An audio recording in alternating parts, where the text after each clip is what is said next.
Ok, donc on a dit que c'est un mamar que le rabbi a prononcé Shabbat Parashat Shlach 28 Sivan, Vachim Tammuz 5736, 1976. C'est un mamar qui est basé sur la Haftara. C'est très très bien, hein, très très rapidement, on va entrer directement dans le mamar, qu'il y a, oui, une différence entre l'envoi des explorateurs de Moshe Rabbeinu et l'envoi des explorateurs de Yehoshua, étant donné que la paracha tourne essentiellement, comme son nom l'indique, Shlach, sur la Shlichut, sur l'envoi des explorateurs. Donc la Haftara qui a été choisie était celle des explorateurs de Yehoshua. Et on va un petit peu analyser, enfin le Rabbi va analyser dans ce Mahama la différence qu'il y a entre les deux envois.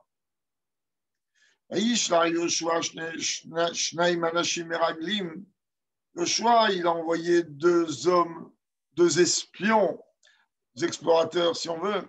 Va, mais l'écoute de Torah d'Ibrahim, matrilisé dans l'écoute de Torah par le mamar qui démarre par ces termes.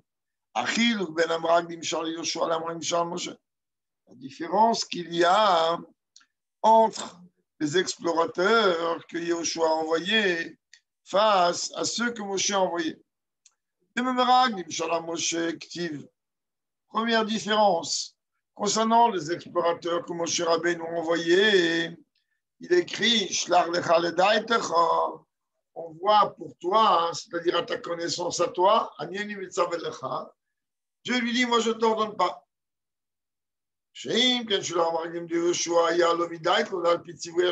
Alors que l'envoi des explorateurs de Yehoshua, ça n'a pas été son choix, mais c'est un ordre de Dieu. Première différence. L'autre ilouk. Il y a encore une autre différence que l'on retrouve.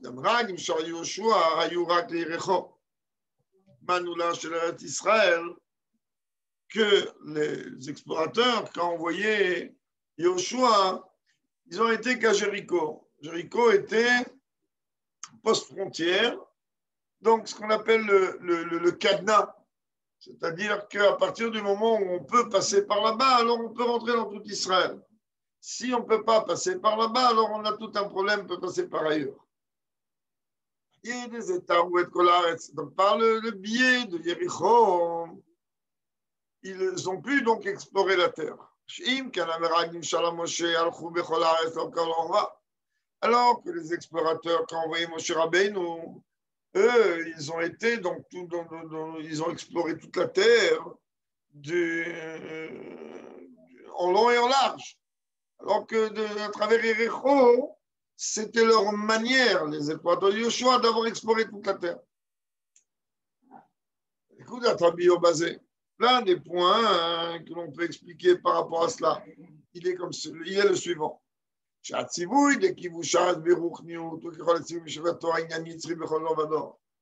clair et net que le mot Torah dérive du langage Hora'a qui veut dire enseignement. Et donc, de tout temps, ce récit-là des explorateurs et de la conquête d'Israël, c'est un événement qui est vivant et que c'est un événement que l'on doit vivre et appliquer, en tout cas, au moins dans le sens spirituel, comme tous les ordres de la Torah. Il y a Nitri Bechol Dorador dans chaque génération. Que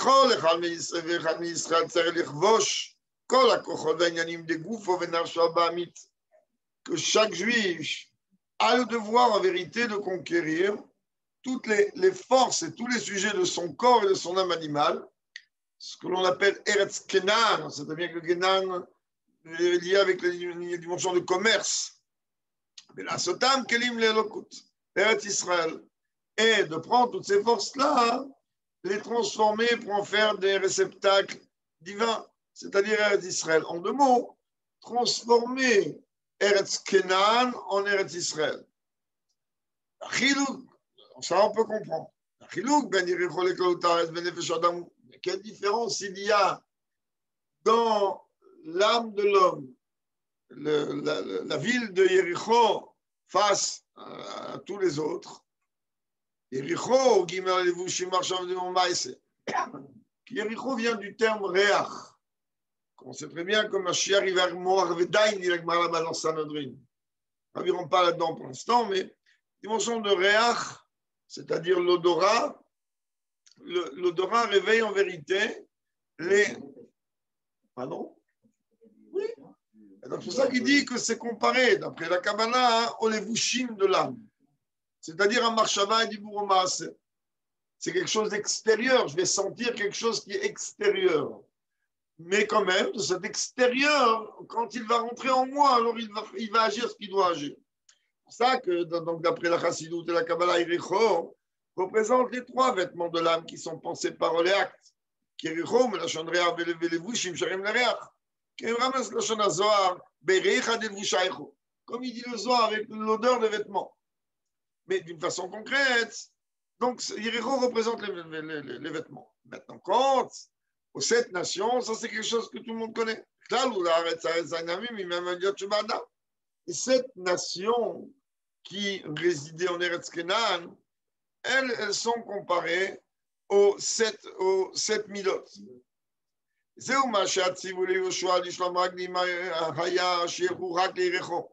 Et le fait que l'ordre que Dieu a donné, a enjoint à Yoshua d'envoyer des explorateurs, il lui a demandé d'envoyer uniquement à Jéricho, à Yericho, qui marcha du Bourmaïsem Birshuto Sheladam. Parce qu'il faut savoir que, et là il va rentrer dans Tania très vite, que pensée, parole et acte sont en vérité entre les mains de l'homme. L'homme est maître de ses pensées, de ses paroles et de ses actions.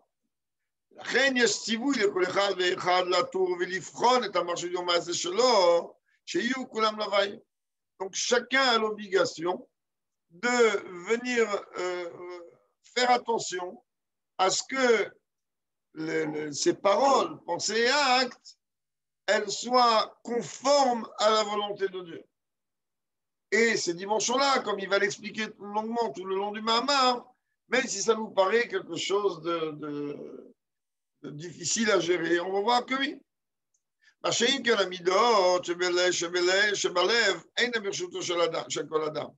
Tania, il nous dit que des tzadikim davka libam bershutam. Tania, il dit que il n'y a que les tzadikim qui ont la maîtrise de leur cœur. Le cœur égale émotion, l'émotion égale midot. C'est-à-dire que tant qu'on n'est pas atteint ce degré de tzadikim, alors on n'arrive pas réellement à gérer les pulsions émotionnelles. C'est quelque chose qui est... Si je vais marcher dans la rue et que putain, je vais rencontrer quelqu'un dans le bon côté ou Dieu préserve dans le mauvais côté, il va y avoir des palpitations particulières que je ne saurais pas forcément gérer, en tout cas tout de suite. Après, il y a la dimension de Moar Shalit al Alev. C'est-à-dire que les pulsions, en vérité, il n'y a que les tzadikim qui sont capables réellement de les gérer.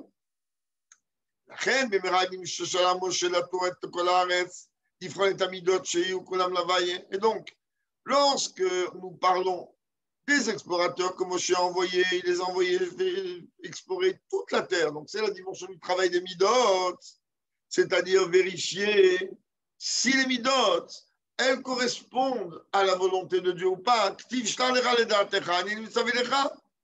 Il est écrit envoie pour toi comme tu l'entends toi. Moi, je ne t'en donne pas. Pourquoi?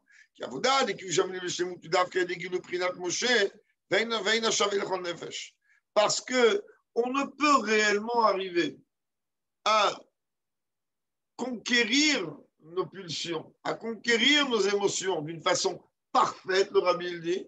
Ça se fait uniquement si on est capable, bonjour tout le monde, d'éveiller le niveau de Moshe sur le plus haut niveau de l'âme qu'il y a en nous.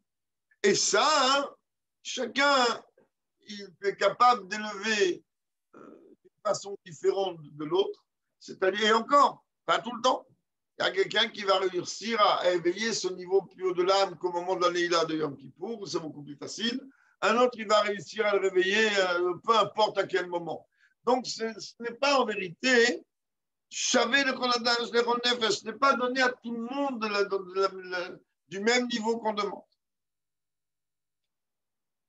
Vous avez toutes les harotes en bas, je répète ça, Mamar Mouga, donc a priori, ça aurait été assez intéressant de rentrer dans tous les détails, car toutes les harotes que vous avez en bas, c'est écrit dans la main du Rabbi à la base. Et voilà que, comme on l'a soulevé maintes fois et encore tout à l'heure, la Torah est éternelle. Zemouvan, de là on comprend.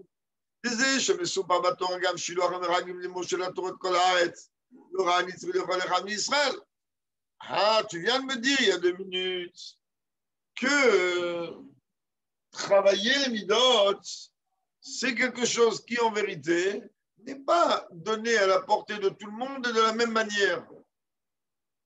Pourquoi? Parce qu'il y a besoin d'une force tout à fait particulière et on le voit. Le parallèle, le Rabbi le fait à travers le texte. Shlach lecha ledar techa, il faut la force de Moshe Rabbeinu. Et on ne parle pas maintenant du Moshe de la génération, c'est pas ça du tout ce que Rabbi parle ici.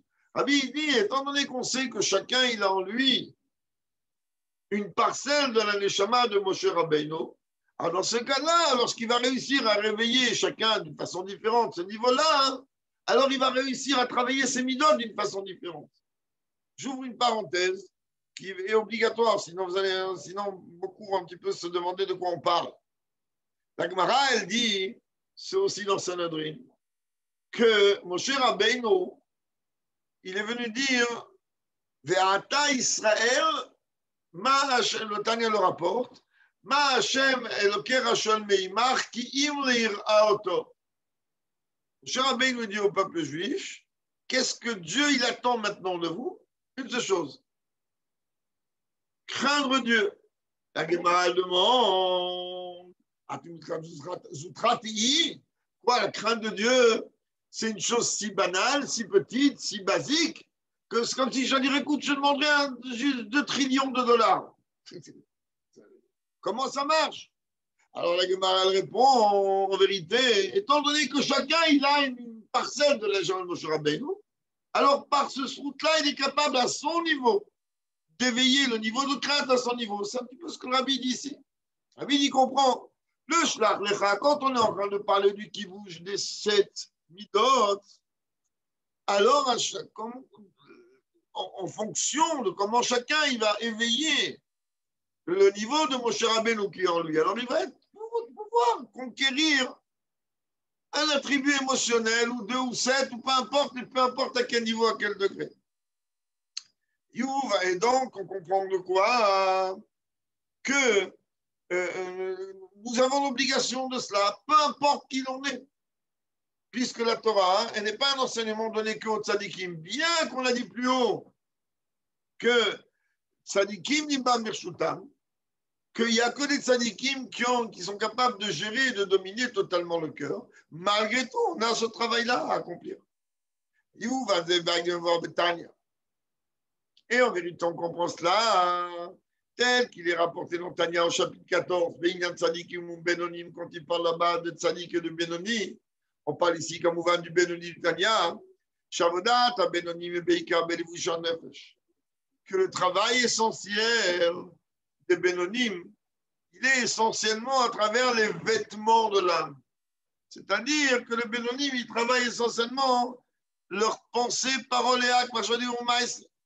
La reine, midat Benonim, midat kol adam. Et c'est la raison pour laquelle que cette phrase que l'on comprend pas, a priori dans Tanya. Comment le Tanya, il peut venir me dire que le niveau de Benonim est à la portée de tout homme? Mais comment? C'est quelqu'un qui ne fraude jamais, ni en parole, pensée et acte. Alors il dit non, tu n'as pas compris. Étant donné que ce que l'on attend du Benoni, c'est d'œuvrer, de travailler les vêtements de l'âme, c'est-à-dire pensée, parole et acte. Et ça, c'est oui, dans les mains de tout le monde, puisqu'on ne lui demande pas de transformer ses midotes. Alors dans ce cas-là, la mida du Benoni, c'est une mida qui est valable pour tout le monde. C'est-à-dire, tu vas me dire, mais comment valable? Le Rabbi va plus loin. Chez Gav, que chez Alev, Chomed ou Mitav et Zetav.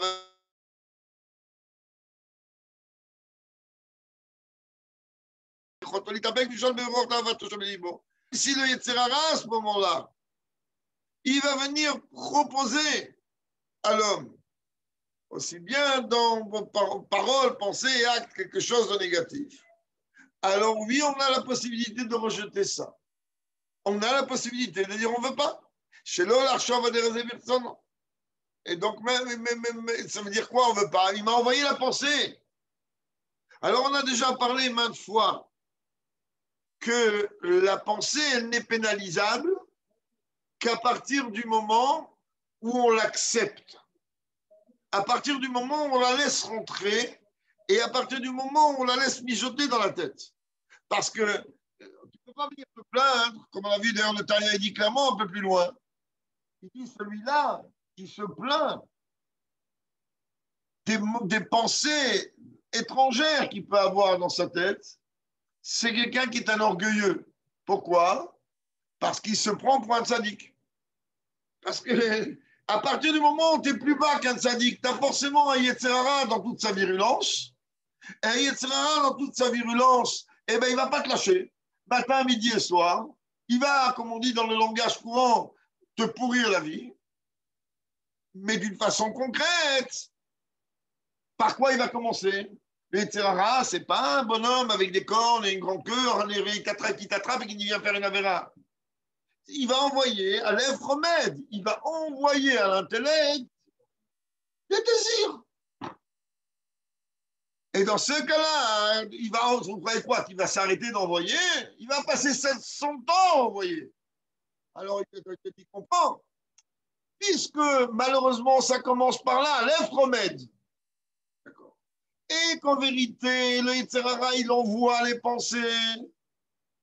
Mais toi, quand tu es en train de regarder qu'il y a une pensée qui est envoyée par le Yetzirara, ben il faut, comme il dit, le Tanya, la repousser avec les deux mains comme Avodazara. Imagine que le Yetzirara, il vient nous dire, Dieu préserve, viens, voilà, il a Avodazara, prosterne-toi devant. Ok, il va dire oui. Alors il comprend que chaque volonté qui est envoyée par le Yetzirara, de la même manière que tu as la volonté de dire, je ne me prosternerai pas devant une Avodazara, eh ben tu as la volonté de dire au Yetzirara, je ne veux même pas écouter ce que tu envoies. Ah, quand est-ce que ça devient problématique, une pensée qui est expédiée par le Yetzirara? Lorsque Choshev Birtsono. Oui, je dis, tiens, c'est une bonne idée, tiens, viens, on en parle. Tiens, on va s'asseoir, en parler. C'est comme quand le Rebbe avait parlé qu'il fallait même pas tenter de discuter avec les ennemis. Car dès que tu commences à discuter, tu cèdes. Donc, tu ne discutes pas. Ah, tu me plus que ça. Pas seulement que lui, il ne va pas. Pas seulement que lui, il ne va pas accepter cette pensée avec sa volonté. Jusqu'à même, s'il va être un peu plus costaud que ça, hein, eh ben, il va réussir à lui dire, va-t'en, j'en veux pas. Merveilleux. Alors maintenant, alors que les tzadikim, on n'est pas en train de parler de Benoni. Que le Benoni, tout le temps, c'est un combat sur les Levushim, ce marchara du Bourremas, hein? Alors que les tzadikim, en règle générale, de quoi ils travaillent? Avaveira. Les tzadikim, eux, tous les jours, ils augmentent leur amour de Dieu. Tous les jours, ils augmentent leur crainte de Dieu. Et le rabbi nous dit ici un terme clair qui tire d'ailleurs au nom du Tanya. Ve'ein kol adam zochelazeh. Ce n'est pas tout homme à qui on a ouvert la possibilité de pouvoir avoir, de ressentir un niveau de crainte et d'amour le plus haut.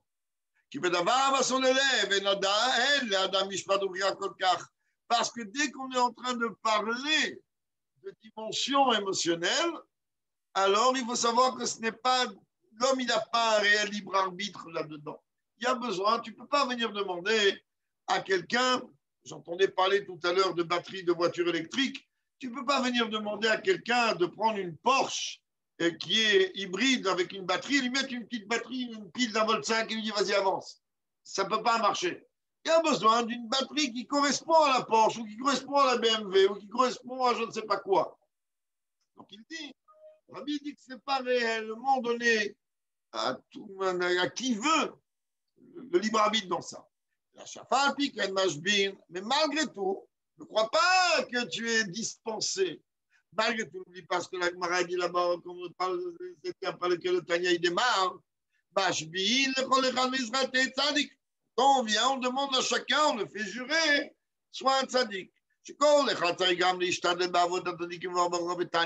Ça veut dire quoi de faire jurer de un tzaddik? Mais de un tzaddik, je ne peux pas être. A priori, ce n'est pas réellement dans mes mains. Les termes sont assez précis, d'Admoazaken. Il dit ce n'est pas, c'est les termes d'Atorah, mais c'est l'homme qui choisit un kolkar. Ça veut dire que parfois, oui, peut-être que le Benoni va pouvoir franchir la porte. Peut-être. Mais on n'a pas réellement un grand choix. Alors, qu'est-ce qu'on me demande? Qu'est-ce qu'on me fait jurer d'être sadique?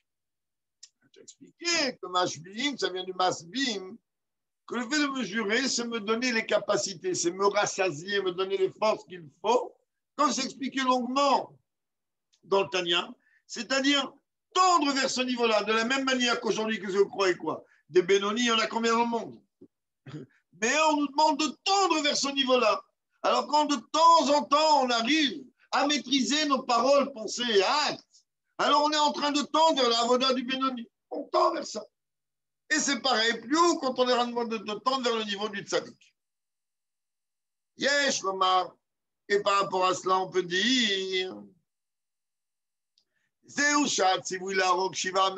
cet ordre-là que Dieu a donné d'éliminer, de tuer ces 7 nations, on veut dire Moshe Tartsam, et de conquérir leur terre, ou Nitzri Becholdor. C'est un ordre de Dieu qui est valable dans toutes les générations. Il fait partie des 613 mitzvot. Seulement quoi? Alors,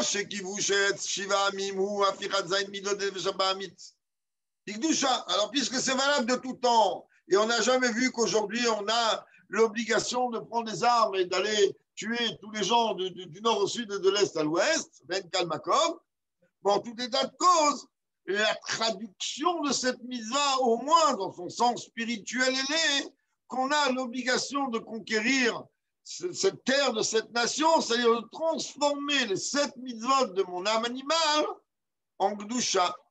Et tu me dis, et tu me l'as dit, et tu me le redis, que ce niveau-là, en vérité, il est donné, et il est lié essentiellement au tzadikim, mais pas tout le monde il peut arriver à ça.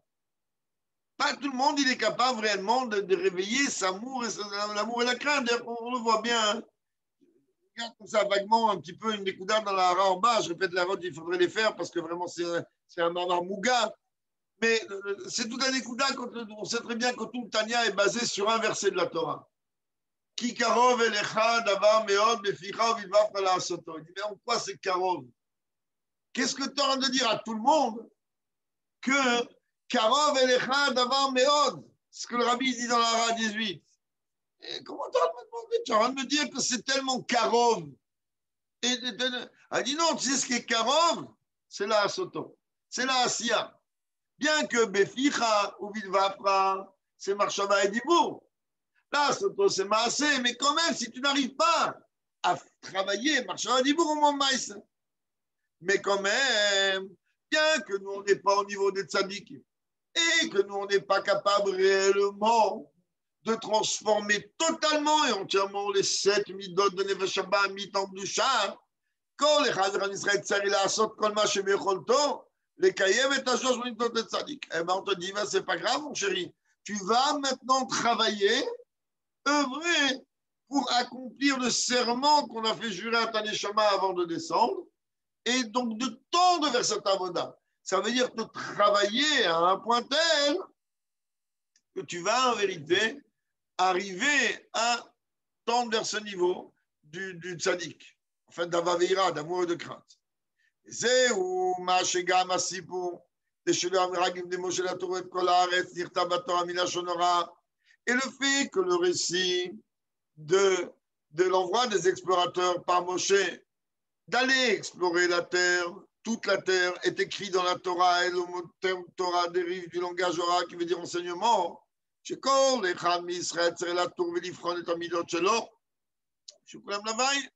L'enseignement qu'on est en train de venir me dire, c'est que chacun, il doit, on le fait au moins pendant Sirata Omer, et même si ce n'est pas si approfondi que ça, bien qu'on devrait, alors on travaille un petit peu.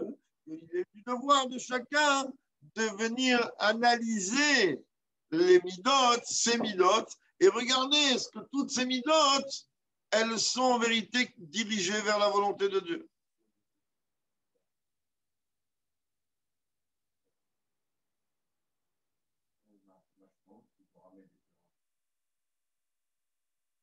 Tu as expliqué que le Inyan des Pérotes, c'est pour donner, c'est exactement quand tu es en train de dire que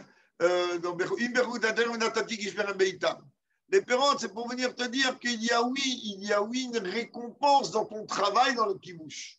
Donc, ton travail dans le kibouche des midot, alors il va être récompensé d'une manière ou d'une autre. Bien que là-bas, on a expliqué qu'ils ont emmené les pérotes pour stimuler même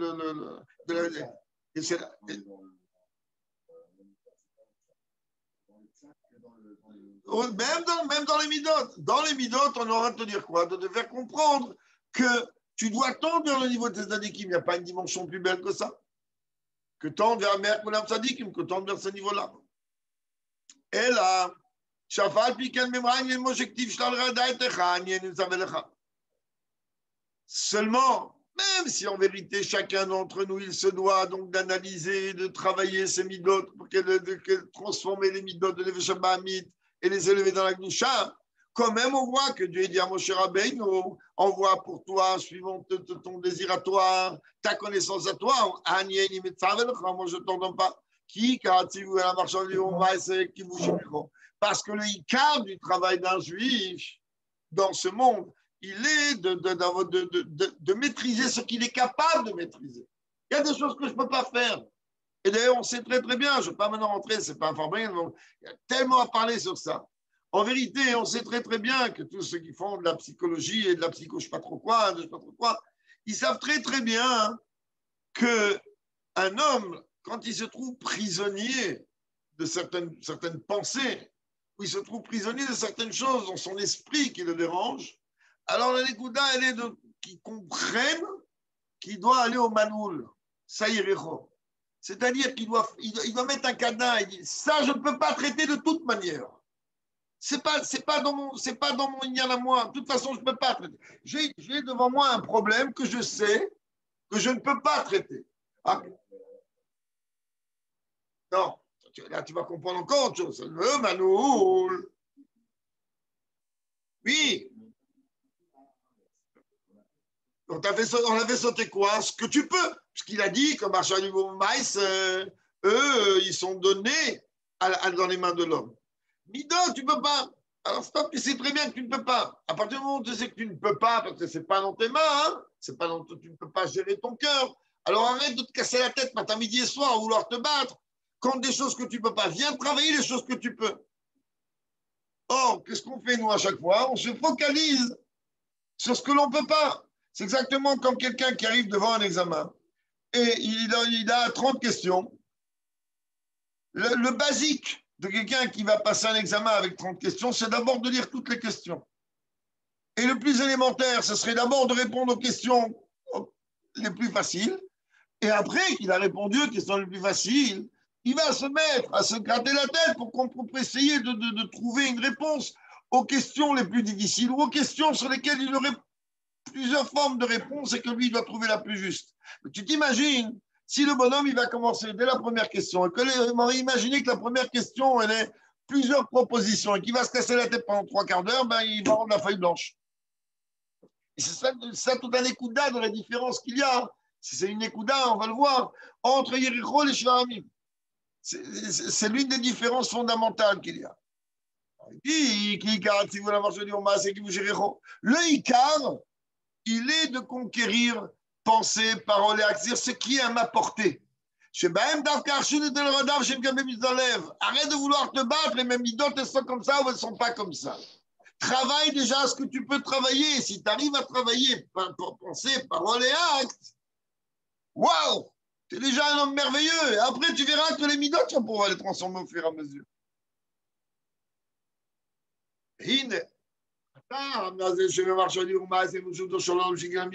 Pour quelle raison le Rabbi dit? Ou plutôt, si on va traduire tel que c'est rapporté ici, la raison pour laquelle que pensées, paroles et actes sont dans les mains de l'homme, c'est-à-dire sont gérables par l'homme, ce qui n'est pas le cas des midot. Parce qu'on a déjà expliqué, et là il va rentrer dans Tania, que pensées, paroles et actes sont appelés les vêtements de l'âme. On voit le 3e chapitre, Tania, il en parle déjà. Et on sait très bien que les exemples matériels, sont très précis. Ils sont en tout cas le plus précis possible. Comment chez les bouchers à gouffre? Si on prend le cas d'un vêtement au sens physique du terme, au sens matériel du terme, les bouchers. On va venir dire que l'homme, il aurait éventuellement besoin de vêtements. Il est ni au migvé, ni à la plage, ni je ne sais pas trop, ni à la salle de bain. Parce que au moins, par rapport à la tsniout, alors il doit avoir des vêtements.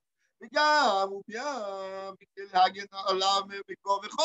avec quoi? Il fait moins 10 dehors, je ne vais pas sentir tout nu. Ah, ils ont besoin, donc les vêtements, j'en ai besoin. Peu importe la raison.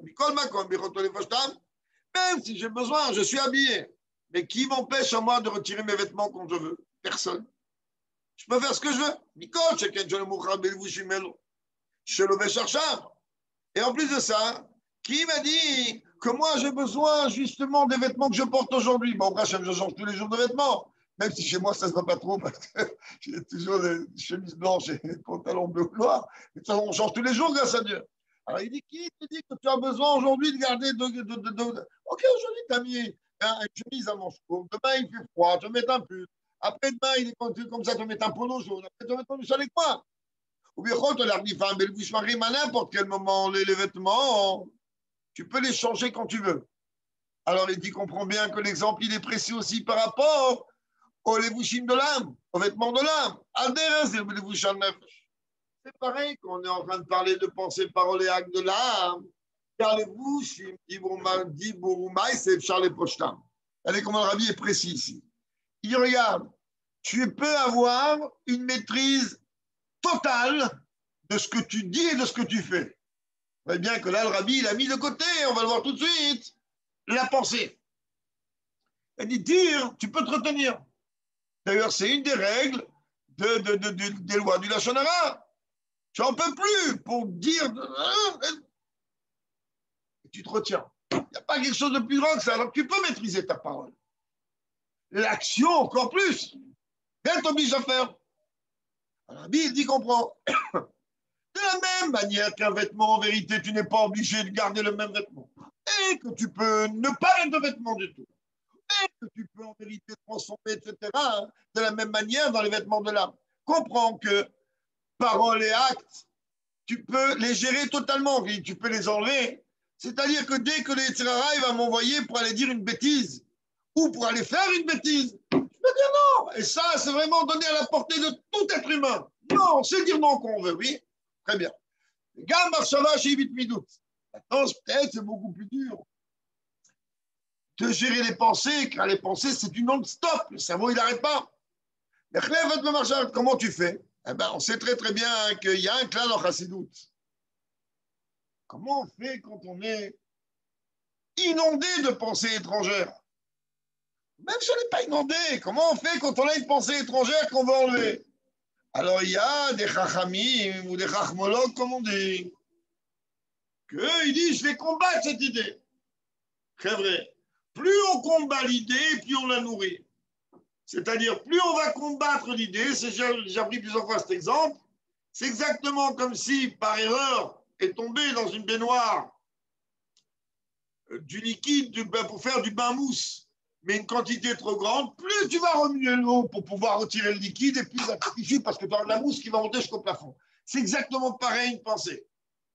Une pensée, alors comment je fais pour m'en débarrasser? Ben, tu la changes. Le seul moyen de pouvoir se débarrasser d'une pensée étrangère, c'est la transformer par une pensée positive, une pensée de Torah. Donc il dit, c'est comme un vêtement, puisque c'est un vêtement, tu peux le changer. Ben, ma chemise aujourd'hui, elle ne me convient pas, je vais mettre un polo. Alors que dès que tu es en train de parler des 10 forces de l'âme, c'est-à-dire les forces intellectuelles ou les forces émotionnelles, ils représentent l'essence même de l'âme. Car l'âme, elle a 10 forces, de la même manière que l'expression de Dieu dans tous les mondes, elle est liée avec les 10 midotes.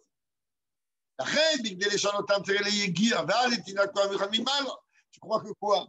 Que tu vas pouvoir changer tes midotes ou tu vas pouvoir changer ton sérel comme ça en claquant du doigt? Non, il ne dit pas que tu ne peux pas, le rabbi, ici.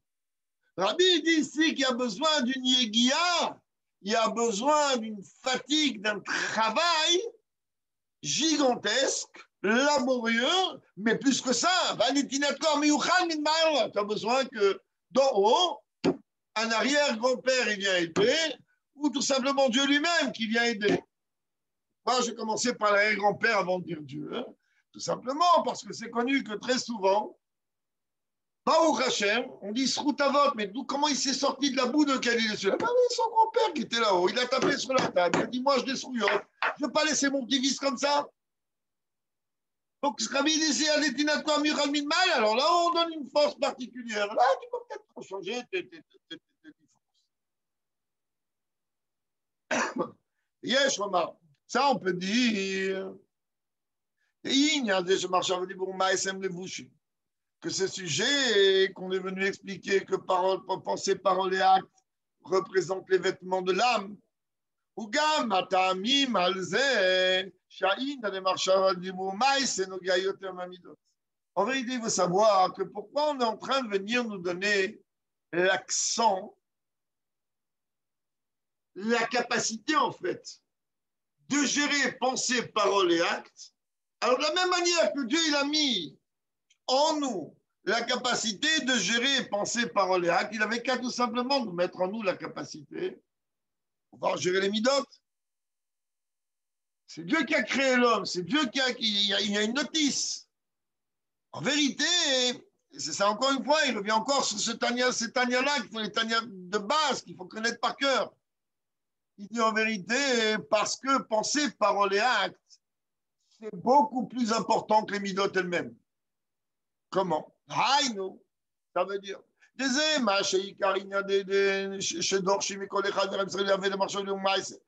fait qu'on demande essentiellement de chacun d'entre nous de travailler de nos pensées, paroles et actes, ou l'oracle de Shem Birshut au canal. C'est pas seulement parce qu'effectivement c'est dans nos mains et on a donc Kamouvan cette capacité et la gamme aussi, les fichiers zénoguerrioteurs, mais parce que ça le concerne beaucoup plus. Et là, il va ramener le Tanya. יובל זה בהגי מבוא בכמה מקיימס בעניין הלבושים, בשורש הלבושים ולמעלה בשורש האדם המלובש בהם. Il faut savoir que plus une chose elle est haute, et plus lorsqu'elle descend, elle va descendre bas. Donc il faut comprendre que la racine, la source de l'évouchim de l'âme, comme ça le Tanya il dit, des vêtements de l'âme, donc la source de pensée, parole et acte, il est même encore plus haut que la source de l'homme lui-même. Donc Tanya, il dit, c'est encore plus que les chamas elles-mêmes.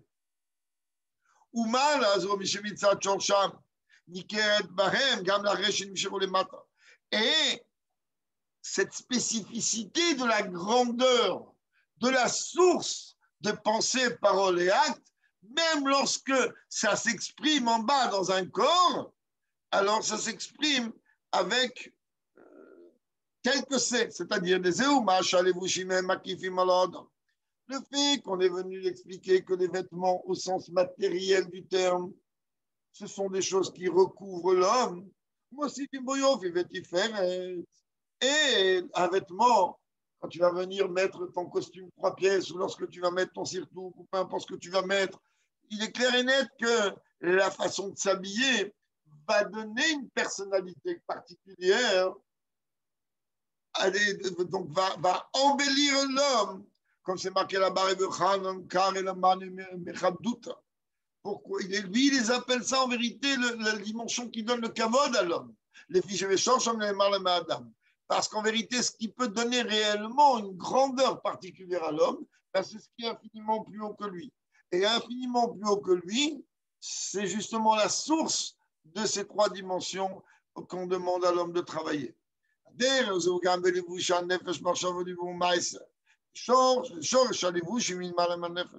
la même manière, donc on a dit que la source des vêtements de l'âme, pensée, parole et acte, qui sont même au-delà de l'âme elle-même.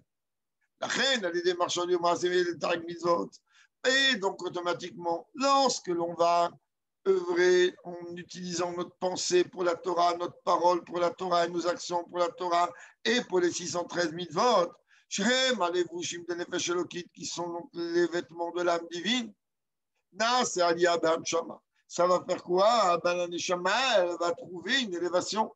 Les mâles, une élévation qui va être infiniment plus haut que ce qu'elle était elle-même en descendant. Elle descend pour quoi faire? Elle ne descend pas pour jouer au billes. Elle descend pour pouvoir trouver une élévation plus grande. Et on a déjà expliqué, on a expliqué que quoi?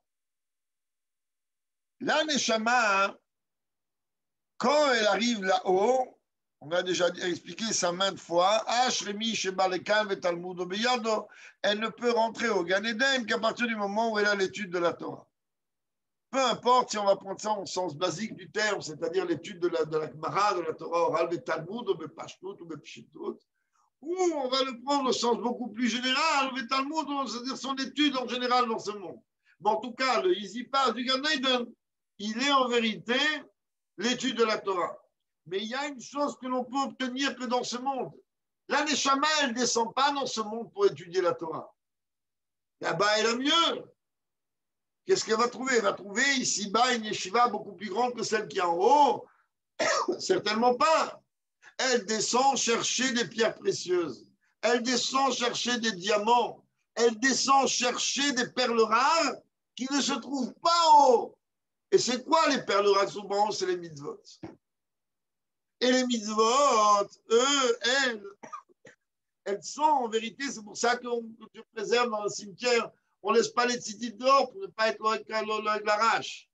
Parce que les neshamot, elles voient une mitzvah comme ça, c'est quelques fils qui pendent. Et nous, on est prêt à payer une vie entière pour quelques minutes d'accomplir. C'est la paracha Shlach, elle contient la mitzvah de tzitzit. À la fin. Il y a d'ailleurs, oui, il y a combien de Mahamarim où le Rebbe, il leur a expliqué toute cette découda des tzitzit. Le Mahamarim de Shlach. Et donc, on n'a pas idée. Donc, il dit qu'en vérité, le fait que les mitzvot, eux aussi, sont appelés les vêtements de l'âme. Ça veut dire quoi, les vêtements de l'âme? Ça veut dire que lorsque l'âme, elle rentre au Gan Eden, elle est rentrée au Gan Eden, elle ne va pas au Gehinnom, elle ne va pas nulle part, tout va bien. Seulement là-bas, hein, on va voir autour d'elle des neshamot qui sont en train, on va dire ça comme ça, hein, de faire fabriquer. Joyeux, ils chantent, ils dansent, ils sont heureux. Waouh, waouh, waouh. Et oui, là-bas, il n'y a pas, de toute façon, là-bas, il n'y a pas de problème avec ça.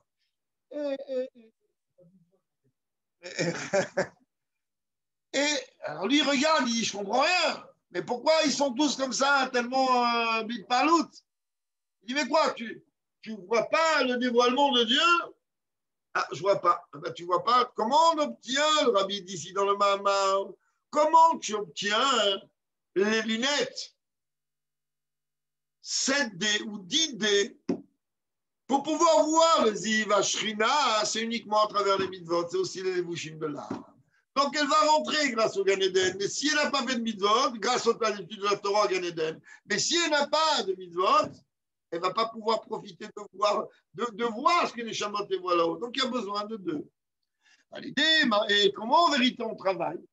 Le sujet des mitzvot. Ben, quand on travaille, pensée, parole et acte. Parce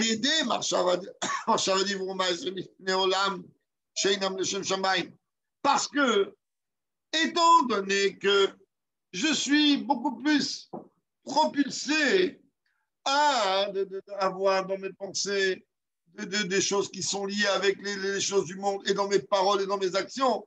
Et moi, je vais venir travailler cela en les transformant. C'est-à-dire que je vais venir transformer, allez-vous, ces vêtements de l'âme animale vers les inanimes de la Torah. C'est Yerida Beneveshamit le Mathéotamikmoshemitzadatma. On va prendre l'âme animale et là, on va la rabaisser. Comme c'est marqué, je ne vais bien parler, je ne vois pas ici, non, il ne ramène pas ce verset. C'est un passage connu. Im Tagia Kanesh, le Tane rapporte, le Tane rapporte, le rapporte. Il comprend bien que si la clipa, elle veut se lever comme un aigle au-dessus de toi, alors descends là dans le niveau, prends-la et descends là au niveau le plus bas. C'est quoi, ils sont au niveau le plus bas, alors il faut tirer une flèche, et comme il s'est expliqué trop longuement sur l'importance de cette flèche pendant 4 fois la mitad, on va maintenant rentrer dans tout ça. Ça veut dire que descends là, c'est-à-dire, tu as devant toi, c'est quoi la clipa? La clipa, c'est route payaz, et la clipa, elle te regarde dans les yeux, et elle veut te manger, alors qu'il n'est rien. Qu'est-ce qu'elle est capable de faire devant une nefesh elokit? Alors tu écoutes tout de suite, ferme-lui le claquet, ferme-lui le capé, je ne sais pas comment on dit, ferme-lui la bouche tout de suite, et fais-la descendre. Comment tu l'as fait descendre? Ben, tout simplement, quand chaque professeur il envoie un marchava ou un dibo, où il demande un maïs, toi, tu es en train de faire quoi? Là, notre nefesh habamit, elle souffre, Baruch Hashem. Parce qu'il dit, attends, mais cette bouche-là, viens, on va parler d'autre chose. C'est la chose que tu as trouvée jeudi soir, c'est de parler de Kabbalah et de Chassidut, c'est tout ce que tu as trouvé. Tu es en train de me tuer. Ben oui, je rentre descendre encore plus bas. Et étant donné en vérité que l'âme divine se trouve dans un corps, donc automatiquement mieux aussi dans l'âme animale, et que moi j'utilise toutes ces capacités pour le service de Dieu, automatiquement ça provoque une chute de l'âme animale. Donc en vérité, ça va entraîner encore une yerida dans le Veshalokit. Le Shabamit Morida de Veshalokit, comme le jeu de balle. Alors qu'est-ce qu'elle veut, elle? L'âme animale, elle veut propulser l'âme divine en bas. Et nous, qu'est-ce qu'on fait? On lui dit, regarde, toi, tu veux m'emmener prendre cette direction. Ben moi, je vais t'utiliser, puisque c'est toi qui me donnes les forces physiques. Je vais t'utiliser pour transformer complètement la direction. Si bien pensé par Oléac, qui a kavan, Abéri d'Atane Chamale Made, les Chalida d'Atane Maït, les Male d'Amik Moshi, parce que comme on vient de dire, on l'a répété maintes fois, hein, toute la raison d'être de la descente de l'âme ici-bas, elle est qu'à travers son service de Dieu ici-bas, elle s'élève à un niveau beaucoup plus haut que ce qu'elle était avant de descendre. Comment je suis avant qu'elle descende dans ce monde?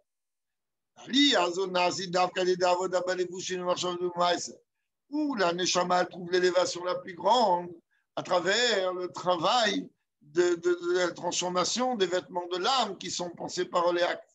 Donc,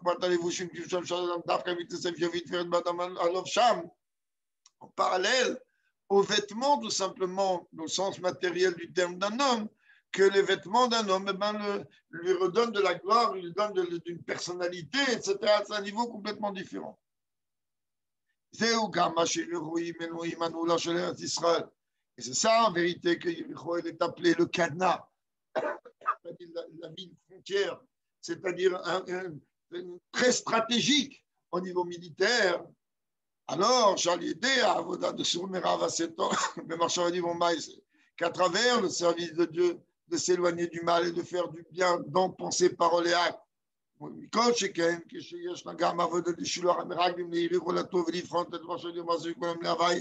plus de cela, si on arrive à envoyer des explorateurs, ça veut dire de filtrer toutes nos pensées, paroles et actes qui vont être tout au service de Dieu. Par cela, on arrive à raffiner et transformer les midot. C'est-à-dire par cela, on arrive à conquérir, car à travers Yericho, ils ont pu conquérir toute la terre d'Israël, conquérir la terre des 7 nations, des 7 peuples. Jusqu'à même que lorsque Dieu va élargir les frontières, encore les trois autres termes, Gimel Morin, qui représentent les 3 dimensions intellectuelles, par la venue de Mashiach rapidement de nos jours.